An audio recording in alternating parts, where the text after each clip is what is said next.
Hello friends. तो अब हम बात करेंगे हेयर फॉल को रोकने के कुछ जनरल ट्रीटमेंट और मेडिकल ट्रीटमेंट के बारे में।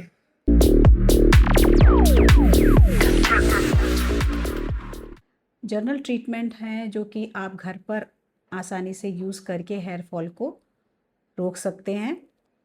लाइक बालों को क्लीन करने के लिए शैम्पू यूज़ करें, हफ्ते में 2 या 3 बार हेयर वॉश करें सो दैट आपकी स्कैल्प साफ़ रहे। शैम्पू माइल्ड होना चाहिए, बहुत हार्श शैम्पू ना यूज़ करें बिकॉज माइल्ड शैम्पू आपकी स्कैल्प को ड्राई भी नहीं करेगा, आपका जो स्कैल्प ऑयल्स हैं वो उसको भी प्रिजर्व करेगा और डैमेज भी नहीं करेगा। बालों को बहुत देर तक गीला ना रखें क्योंकि जितनी देर तक बाल गीले रहते हैं उतना हेयर स्ट्रैंड टूटने के चांसेस बढ़ जाते हैं।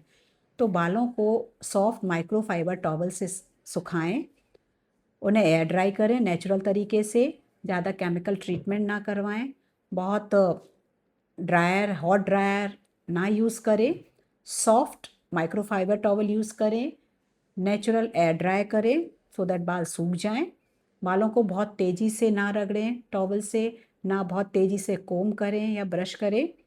और कोम करने के लिए हमेशा एक वाइट टूथड कोम का ही यूज़ करें और कोम को भी धीरे धीरे बदलते रहना चाहिए।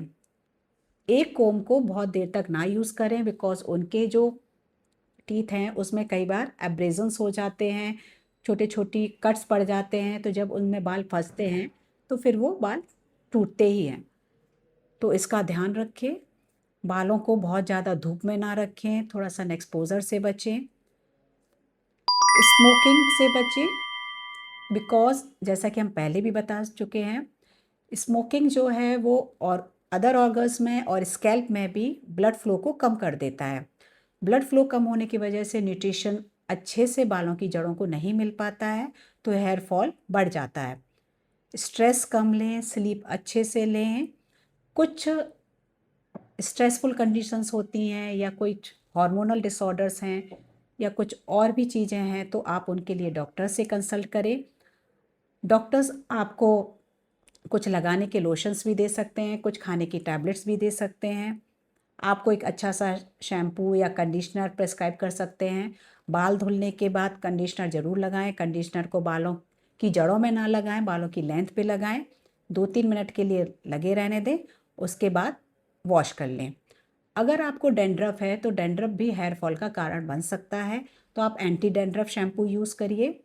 हफ्ते में 2 से 3 बार आप एंटी डैंड्रफ शैम्पू लगा सकते हैं, उसको बालों की जड़ों में 2 से 3 मिनट के लिए लगा रहने दें, उसके बाद अच्छे से बालों को धो लें, बालों को एयर ड्राई करें।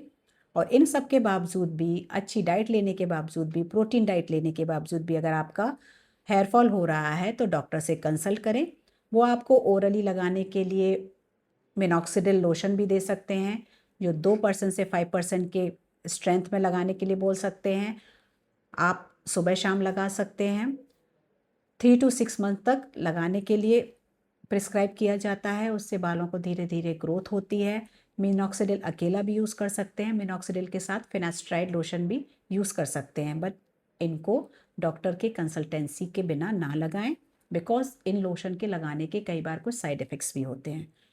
ओरल ट्रीटमेंट में अगर आपकी इम्यूनिटी डाउन है या आपको एलोपीसिया ज़्यादा है तो ओरल स्टेरॉयड या ओरल इम्यूनो मॉड्यूलेटर ट्रीटमेंट भी देते हैं जो कि आपको आपकी इम्यूनिटी को थोड़े टाइम के लिए कम कर देती है, तो आपका जो ऑटो इम्यून अगर कारण होता है तो वो आपका रिवर्स कर जाता है।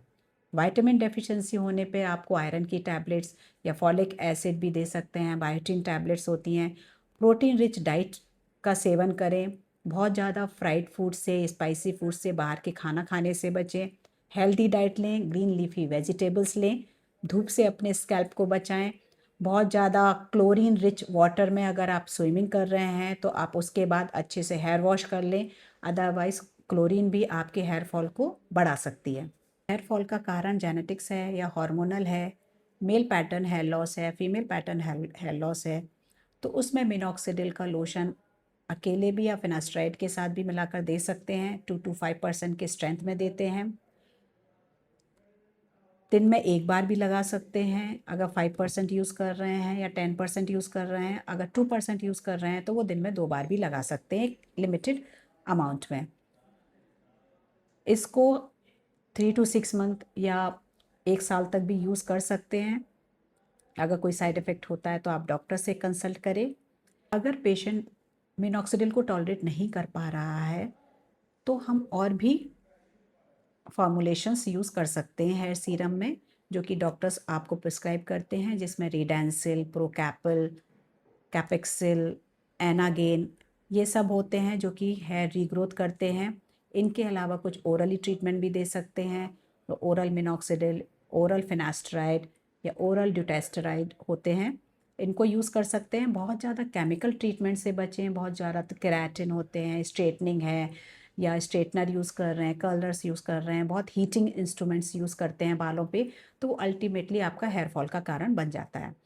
तो कुछ इन क्लिनिक ट्रीटमेंट्स भी करते हैं like PRP, platelet rich plasma, GFC, mesotherapy, exosomes, red light therapy भी यूज़ करते हैं फॉर हेयर रीग्रोथ। और इन सब के बावजूद भी अगर आपके हेयर फॉल हो गए हैं, आपका इरिवर्सिबल हेयर लॉस हो गया है, तो हेयर ट्रांसप्लांट भी डॉक्टर्स या प्लास्टिक सर्जन्स कर सकते हैं।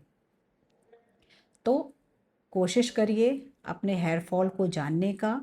जनरल ट्रीटमेंट आप अपने घर पे करिएगा। इसके बावजूद भी अगर ट्रीटमेंट नहीं हो पा रहा है, हेयर फॉल हो रहा है, तो मे बी आपको कोई मेडिकल कंडीशन हो या आपका कोई हार्मोनल इशू है या फिर कोई और प्रॉब्लम हो, तो उसके लिए डॉक्टर से कंसल्ट करें। वो आपको प्रॉपर ट्रीटमेंट देंगे, प्रॉपर ट्रीटमेंट गाइड बताएंगे। कुछ ट्रीटमेंट्स होते हैं जो कि आपके लिए फ़ायदेमंद होते हैं, वो आपको करने के लिए बोलेंगे। तो आप डॉक्टर्स के संपर्क में रहिए, उनको फॉलो अप करिए और अपना बालों का अच्छे से देखभाल करिए।